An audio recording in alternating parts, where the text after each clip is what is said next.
We are back with more information on that Tory Lanez case. I don't know if this is good information for us yet or bad information. I personally, in my mind, want to think it's good information. But I've seen different people act in different ways on the internet. But just by looking at the comment section on this right now, it's crazy. DJ Academics' page, he's the one that actually posted the paperwork on this thing. The caption of Academics post that includes the paperwork from Tory's bodyguard from that night. If you guys remember, when we were watching the trial, what I kept saying every day was, I just can't wait for the driver to speak. I just can't wait for the person in the car that was a professional bodyguard / driver. Yes, he was Tory Lanez's bodyguard, but at the end of the day, he was still a bodyguard, and he had a duty that he had to perform and protect everyone inside the vehicle. So I personally did not think he was going to go on top of the stand, take the oath, and lie. So that's why I wanted to hear from him the most. He was the driver. If you are driving a vehicle with important celebrities like Tory Lanez, and not only Tory Lanez, Megan Thee Stallion, which Megan Thee Stallion's Rock Nation, and you guys saw how hot she was as an artist when she first hit the scene. I would personally think that you are sober as the driver. So that's the reason why I wanted to hear from him the most. I'm gonna read real quick Academics' caption. Tory's bodyguard, the night Meg got shot, finally submits a letter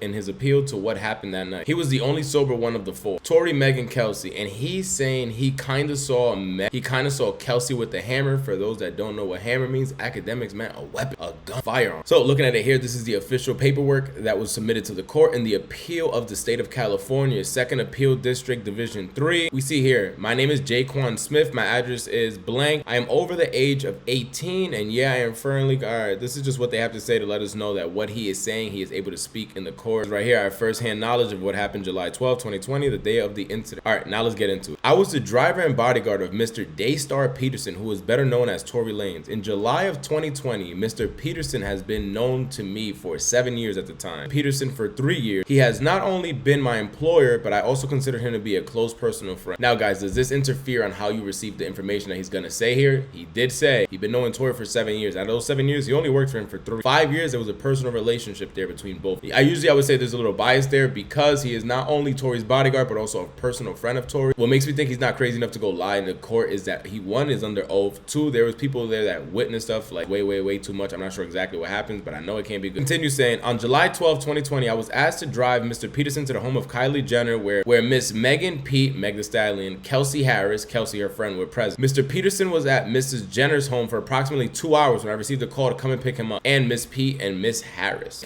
Tory called him to pick him up, come and get Megan, and also get Kelsey to leave. Miss Harris and myself left Miss Jenner's home. I was asked by Miss P to return because she stated that she had forgotten a shoe. When we arrived at Miss Jenner's home at the time, Miss Harris stayed in the car, Kelsey, while Miss P exited. Miss P did not enter the home at the time as she went around the back to the pool area where Mr. Peterson was located. Both Miss P and Mr. Peterson returned to the car a few minutes. Miss P was, but I am unsure of the exact words she was saying. She seemed upset. The 4 of us left Mrs. Jenner's residence. So what we heard here is Tory called, not for him to leave as well. Tory called, yo, come and get Kelsey and Megan. She ends up telling Tory's driver, not take me back. They go back, and as soon as they go back, now Tory's coming to the vehicle. This ties back to what we heard that day when she said she forgot a shoe. Really, a lot of people are allegedly thinking she went back to just beef. Why? Because he stayed there with Kylie Jenner, and there's one thing that a cock blocker wants to accomplish is blocking that cock. Both Miss P, as I began to drive, Miss P started to fight with Mr. Peterson, and they were going back and forth. I remember Mr. P saying to Miss P that he was going to tell Miss Harris what was going on. That again ties back to the story of Tory Lanez saying that he said in the vehicle what was going on between all of them. Didn't know allegedly that Tory Lanez was sleeping with the both. That's the only thing he said he was guilty of, if you recall. Tory's like, I am guilty. I'm guilty of sleeping with 2 friends. I do not remember what street we were on, but Miss P asked me to stop the vehicle. I did as she asked, and Miss P went to sit on a nearby bus stop. Mr. Peterson went and spoke with Miss P. After about 2 minutes, they returned to the car and I began driving again. Miss P started the argument again, and Miss Harris asked what was going on. Mr. Peterson told her that he and Miss P have been dating and been intimate. Miss Harris was upset by this, and she said Mr. Peterson had been dating in the same manner. Prior to any relationship with Miss P and Miss Harris began fighting. Again, this is what we heard about them fighting inside the car. The fight ends up going outside the car, and that's when it had to be pulled over. Kelsey was told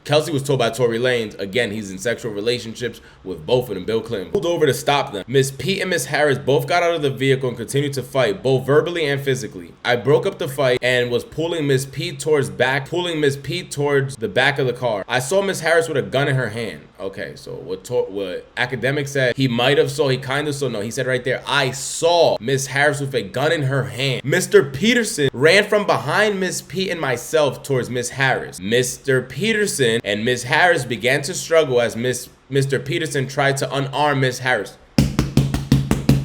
What I told you guys happened the day that it happened, since day one of seeing all the evidence. They were fighting over the handgun. We don't know what Kelsey was trying to do with it, but her intentions allegedly seems like she grabbed that weapon to hurt Megan Thee Stallion, aka Miss P, in the paperwork. Tory Lanez, aka Mr. Peterson, goes over there to wrestle with her to get the weapon. When wrestling for the weapon, I was gonna tell you that. I said it before. Women that are not firearm trained, not even women, anyone that is not trained with a firearm, their hand inside where the trigger's at while pulling. If I'm stronger than you and you have your hand in the trigger and I yank the gun once, what is gonna happen? The gun is gonna fire. Exactly what the driver is saying happened that night. Oh man, Tory, you could have waited till after Christmas, because you would have been spending this Christmas at home. Could have waited till after Christmas, because if you guys recall correctly, he did not speak at the end, because he came up like ta-da right when they were gonna give the verdict, and they were like, oh man, we got to give the prosecuting team at least a week. Not heard from this witness at all. Time to get ready. And that's when the defense team and Tory Lanez's team decided not to do it, because it would have pushed it after the holiday. Lord, look, you're still there and it's about to be the holidays again. You should have waited. All right, where were we? Mr. Peterson ran from behind Miss Pete and myself towards Miss Harris. Mr. Pete and Miss Harris began struggling as Mr. Peterson tried to unarm Miss Harris. I was pulling Miss Pete and did not see who shot the weapon. I was lucky I was not harmed, and in my opinion, Miss Pete was also fortunate. The whole incident happened so quickly, within a couple of minutes. So what happened there? What happened was they were both struggling over the weapon. Megan Thee Stallion was super lit, as we were hearing, because even he said he was the driver. He was sober. She was bickering from beginning of the night. Even went back to Kylie Jenner's house, and we heard that Kylie Jenner did not want them back in the home. Not what he said here. He said here she just went directly to the back of the home, knowing that they were in the pool. But it sounds like what happened was two people were struggling over a weapon. The weapon happened to fire, which is gonna happen if you struggle with anyone for a weapon and the person happens to have their hand anywhere near a trigger, or gun is loaded and you slam that shit on the ground. I'm sure that the gun can still fire somehow. Like if the gun is loaded, you cock it back, pull, drop the weapon extremely hard, that can still fire. He then ends with saying, I saw Miss Harris with a gun in her hand. Saw Miss Harris with a gun in her hand. The gun would have never been presented. There would have never been a gun around the situation for it to even get that far if Miss Harris allegedly did not pull out the weapon to harm Miss Pete.